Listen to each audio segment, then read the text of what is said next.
В борьбе за дело коммунистической партии будь готов. Всегда готов. Пионер Иван Басков. Я пионером стал не в первую волну.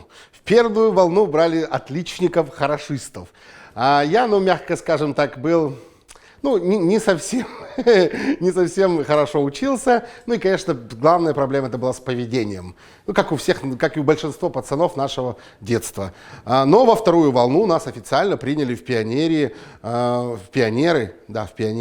Была большая линейка, я это точно помню. Выходила вожатая то ли со старшего класса, то ли она уже с института к нам пришла, какая-то молодая учительница. И нам повязывали галстуки, читали клятву, а мы говорили только «всегда готов». Да, будь готов, всегда готов. Вот. Потом, я вообще пионером побыл недолго, наверное, если я правильно понимаю, 5, 6, 7 класс. Как-то так, года 3. В школе делились на хулиганов, ребята, и на хороших.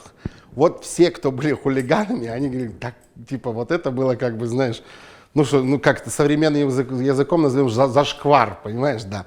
Зашквар, быть как всем, одевать эту синюю форму, кстати, такая форма, здесь потом можете показать, синюю форму, носить этот галстук, не хотели, но система заставляла. Ты не мог не прийти ни в галстуке, особенно если какие-то праздничные дни, или не в форме. Мы все были подчинены одной системе.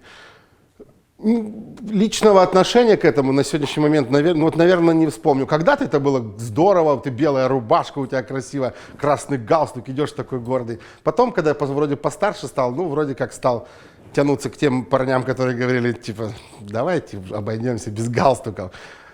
А потом уже появились джинсы, а когда появились джинсы, тогда уже все. Тогда уже тебе не нужны было никакие галстуки, никакие синие формы, лишь бы одеть джинсы и кожаную куртку. Это все. Ты модный, ты крутой, ты современный.